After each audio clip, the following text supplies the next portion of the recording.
What's going on, guys? Mike the Mo-Man here. I want to talk about why I feel commercial work is going to be better than residential. This year, I want to really push more for commercial, and I'll still do residential, but I'm gonna get rid of a lot of stuff. The bi-weekly stuff, the ones that are hard to deal with, the ones that don't pay as well. I'd like to let all that stuff go and do more commercial stuff. And the reason I feel commercial would be better, there's a few reasons. Most of what I do is through management companies, which I do not mind either.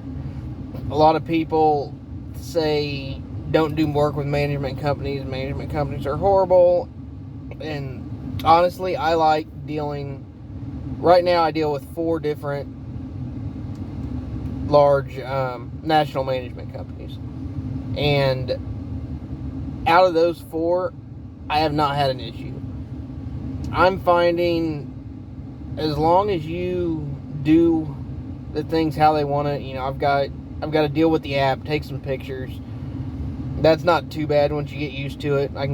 It doesn't slow me down at all. You can find one spot you can stand to get all the pictures you need. So that doesn't bother me. Invoice the way they want it done and have their paperwork filled out. You'll get paid. Some of them are, they take longer to pay. Might take 45, 60 days. But once you get into that rotation of 45 to 60 days, that doesn't even make a difference. As long as, you're continuously doing work for them, you keep that check coming. So that first, month, 2 months, you're stretching it out. But after that, it's not bad. Then a big reason I like it is they're not going to be as picky on stuff. If you're running, had 3 days of rain, 4 days of rain, you can skip some, make it look good, maybe skip some of the trimming. It hasn't grown too much this week. We'll let that slide. Trying to get caught back up. Or if you have your guys out helping, then, if they forget to trim one area, more than likely it's not even going to be noticed. Fix it next week and, keep going. So those are, some of the reasons I really like it. And then also you have, with the management company, instead of, you might have 10, 15 properties through one company. I'm dealing with one point of contact, one invoice to send out, one payment to keep track of, versus 15 to 20 of all those. So there's less paperwork involved. They do take some of the money, but what I am finding out more times than not, the price that they give you is negotiable. They'll send me a price, I counter offer around 50% higher than what they're at.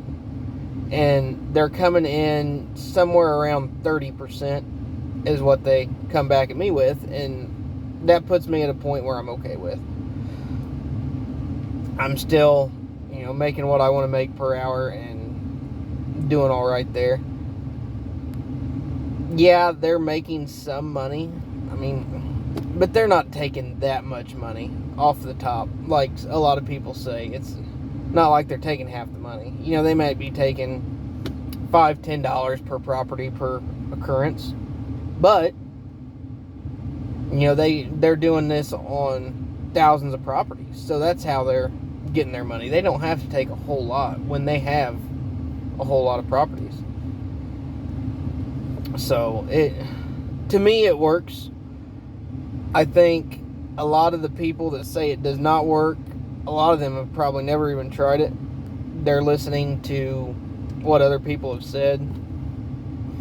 Every time I saw people talk about a management company, whether it be good or bad, I would call that company. I'd get my name in with them. They'd know my name, they'd know my, where I'm at and my number. So, although they may not have work for you right then, down the road, you're in their system. So, when something comes up in that area, oh, we've already got this guy right here. We don't have to try finding somebody. Let's call him, see if he wants it. And it's worked. It works well. And the, first 2 years, I didn't notice as much. But by the time last year came along, there was a lot of stuff that I was getting that, and some of the calls were from companies I didn't even remember signing up with, but that's how they found me. So that's my thought on all that. And we will catch y'all later.